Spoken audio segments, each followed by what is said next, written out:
Welcome back. Today, I want to share something that can truly change everything once you see it. Your nervous system is behind everything you think, feel, and do. And when you learn how to work with it, even just like 10%, not even 10%, even just like 1%, your whole life will start to shift because this applies to every situation, every single day. December brings it into spotlight, right? But this applies to your entire life. I'm talking about it right now. The last 6 to 8 weeks of the year, you're hit with lots of sensory input, lots of emotional labor, lots of expectations, lots of comparison, lots of noise, lots of reflection, sweaters for the first time if you're in the Northern Hemisphere, and lots of pressure. And so a lot of us can be in these situations and start to wonder, like, what is wrong with me? Like, why am I reacting like this? Why did I just scream at my kid when my kid didn't do anything? Why is everything so irritating? Why do I feel behind? Why can't I show up the way I want to? Why doesn't December feel how I want it to feel? As we get started and as we go through this episode, I want you to kind of take this into your being. And I talked, I think, in the last episode about how like intellectual knowing is superficial, but we want to go deeper. Maybe it was a couple episodes ago. Is really, we want to not just know this intellectually, but we want to believe it, right? Nothing is wrong with you, no matter how you're reacting, no matter how many people you've yelled at. Your system isn't broken, it's overloaded. Right? Your system, there's nothing wrong with your system. Your system is actually doing exactly what it's supposed to do.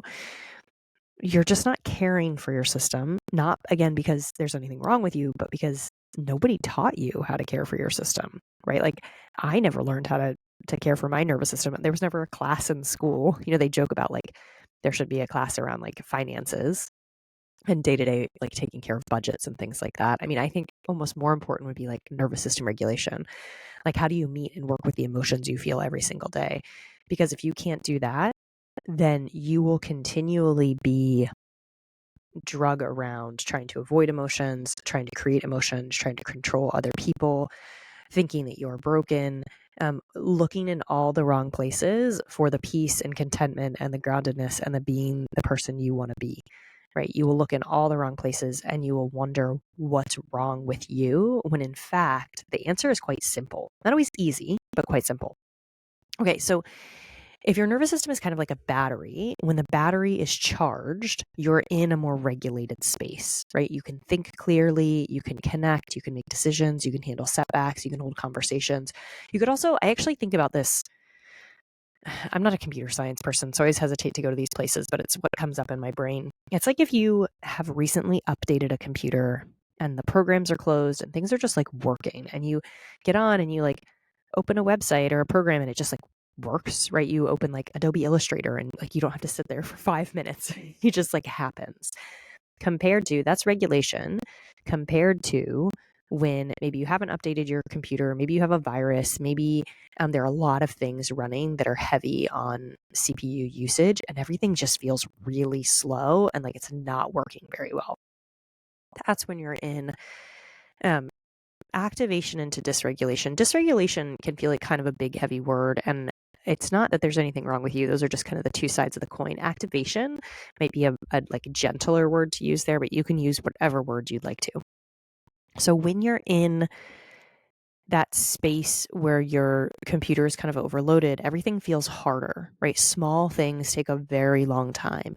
Normal tasks like checking your email feels like it takes ages, like it's climbing a hill with ankle weights, right? And you start to judge yourself, you start to wonder what's wrong, you start to think like I should be able to do this faster, this should be happening quicker, blah blah blah. You lose your clarity, your reactions get bigger and louder, your old stories and these like unhelpful beliefs that you thought you worked through come back. And I think the most important thing is that you cannot access your highest self either on an overloaded CPU or if we're thinking about the battery on a dead battery. You cannot connect with the version of you who wants to thrive when you're in those places. You understanding that your nervous system is the thing that's kind of running behind the scenes and it impacts everything, right? So your like operating system affects everything that's going. This is when I start to get a little bit like nervous about hooking into computer science and computer land because I am not that conversant in it, but I think that it holds together. You have this operating system, you have this like the hardware, the the computing capacity.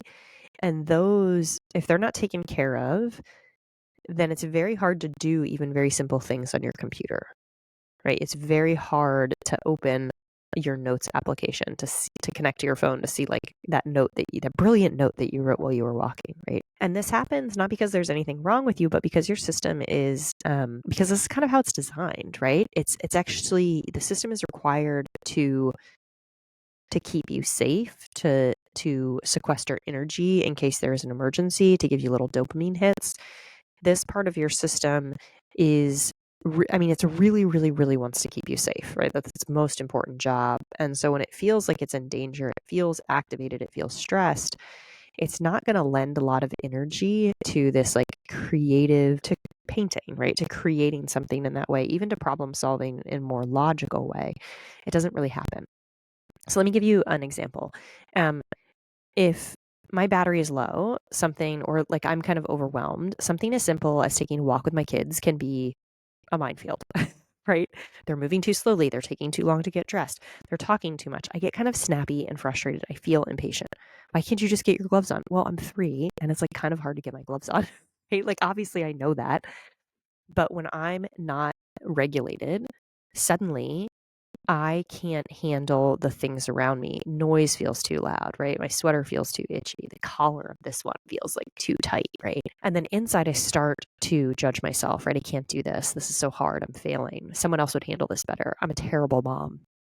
And that's not the truth, but I'm just operating from a disadvantaged place in terms of my system, right? I'm trying to operate on 5% of what is available to me. On a regulated day, this exact same walk, this exact same series of events can feel fun. It can feel like an adventure. Getting dressed can be a game. Going on the walk can be a game. We get to sing songs. We get to laugh. We wander. I feel connected, patient, spacious with them. I enjoy myself, right? Same kids, same walk, different capacity for my nervous system. And I've been doing this work a long time, so I can really notice when I'm in those spaces and help myself in that moment.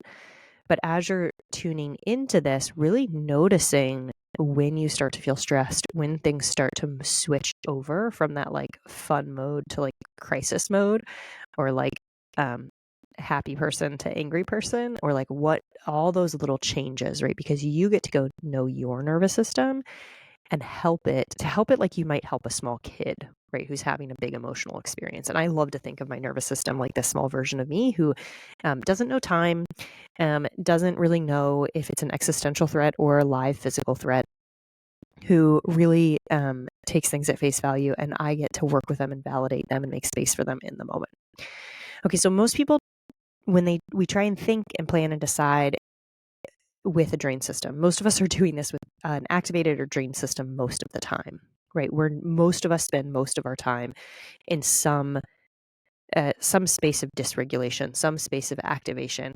Again, not because there's anything wrong with you, but because that's the society we live in, and just most people are kind of in that space most of the time. You're trying to like map out next year while running on fumes. You're judging yourself harshly while you're feeling burned out and wondering why you can't come up with a new location for Elf on the Shelf or whatever that is. And you're expecting clarity and creativity from a brain that's in survival mode, and that's just not possible.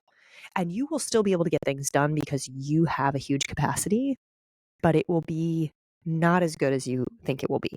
It will not be the you who's forward thinking, who is really creative, who is a cognitive problem solver, right? It's going to be you at like a very dampened level. When your battery is low or your CPU is overwhelmed, your system pulls energy away from higher level thinking and reroutes it towards protection. This is also like other things that show up in this space are digestion, right? Because digestion, if you think about it, when you're in danger, like physical danger, it is more important to run away than it is to digest things. And so if you have chronic digestive issues, this might be connected to your nervous system. And I'm not a doctor and I'm not going to diagnose you on a podcast, right? But I want you to think and ask, oh, am I chronically stressed? I wonder if I could work with my nervous system and if that might have any positive impact on my digestive issues. Maybe it doesn't solve them entirely, but maybe it shifts them, right? Maybe it makes it more accessible to change them. When we're in that kind of low space, that like we don't have a lot of CPU usage, like capacity there, and you're pulling energy from the higher level thinking, from these, from creativity, from connection, from the you want to be, you're not failing and you're not too much and you're not behind. You're actually just trying to build your life and show up in your life from a small percentage of what's available to you. Again, so like if you think about a computer, it's saying like, oh, 95% is occupied by some like thing that's running in the background you don't even know is there. And you're over here thinking you're a failure because you're running on 5%.